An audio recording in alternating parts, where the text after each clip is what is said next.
ऐसे बंगाल में हम लोग देखा जाए तो 50% 50% महिलाओं है वोटर्स के अंदर। और पिछले चुनाव में भी देखे हैं कि देश का महिलाओं ने बीजेपी को बहुत अच्छी खासी सपोर्ट दिया है। तो इस बार बंगाल के लिए स्पेशली ये संदेशखाली का जो भी हम लोगों ने देखा सुना, इसके बाद मोदी का गारंटी क्या है? पहली बात है एक तो मेरा खुद की सोच क्या है।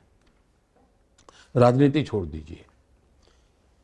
भारत की 50% जनसंख्या वो भारत की विकास यात्रा में भागीदार बननी चाहिए कि नहीं बननी चाहिए। अगर हम भारत की 50% जनसंख्या को विकास यात्रा में भागीदार बनाते हैं तो देश की इकोनॉमी को एकदम से नया क्षेत्र में बल मिल जाएगा। तो मैं गुजरात के मेरे काम को भी देखिए, मैं महिलाओं को सबसे ज्यादा एम्पावर करने में ताकत लगाता। నా ఒక్క ఓటుతో కరోనా సంక్షోభ సమయంలో నాకు స్వనిధి మద్దతు లభించింది. ఇప్పుడు నేను వేసే ఓటుతో ప్రతి సంక్షోభంలో సహాయం లభిస్తుంది. ఇది మన మోదీ గ్యారంటీ. మరి నా గ్యారంటీ మరోసారి మన మోదీ సర్కార్. కమలం పువ్వుకు ఓటేద్దాం, బీజేపీని గెలిపిద్దాం. कोई कहीं कुछ बुरा था इसलिए नहीं, मुझे पॉजिटिव लगता है। अब जैसे मेरे यहाँ अमूल डेयरी एक बहुत बड़ा उदाहरण है आपके सामने, या लिज्जत पापड़ बहुत बड़ा उदाहरण है। ये दोनों आज किसी भी कॉरपोरेट वर्ल्ड को कंपटीशन करते हैं, लेकिन दोनों महिलाओं के द्वारा चलती है। मतलब हमारे देश की महिलाओं की इतनी बड़ी ताकत है कि वो पूरी स्थिति बदल सकती। अब मैंने खादी पर बल दिया। आज खादी इतनी तेजी से बढ़ रही है जी, पहले की तुलना में खादी की बिक्री, खादी में रोजगार, खादी का कारोबार 2-2.5 गुना बढ़ गया। लेकिन आप देखेंगे तो खादी में 80% काम करने वाली महिलाएं हैं। हमने विमेन सेल्फ हेल्प ग्रुप बनाए, 10 करोड़ महिलाओं को जोड़ा है।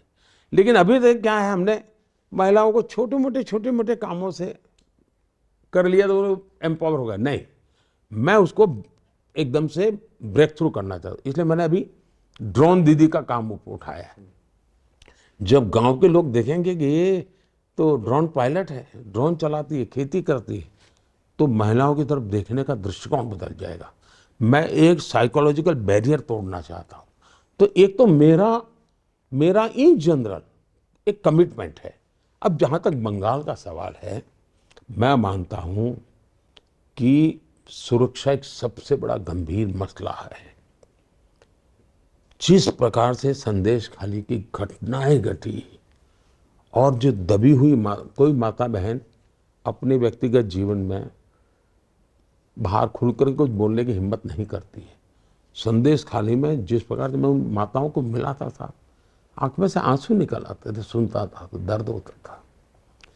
और पॉलिटिकली शेल्टर मिले और उस प्रकार से व्यवस्था हो, तब जाकर के बहुत बड़ी चिंता होती। और सरकार किसी भी हालत में उनकी बात सुनने को तैयार ना हो।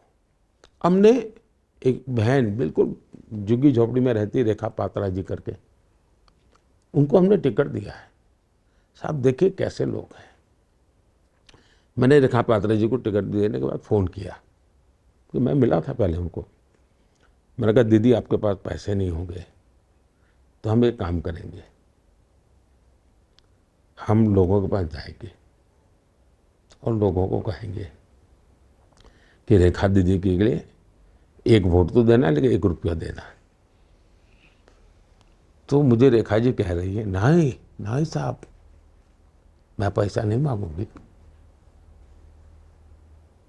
मैं पैसे नहीं मांगूंगी, मैं हाथ जोड़ के मांगूंगी कि वोट दो, मुझे पैसा नहीं चाहिए।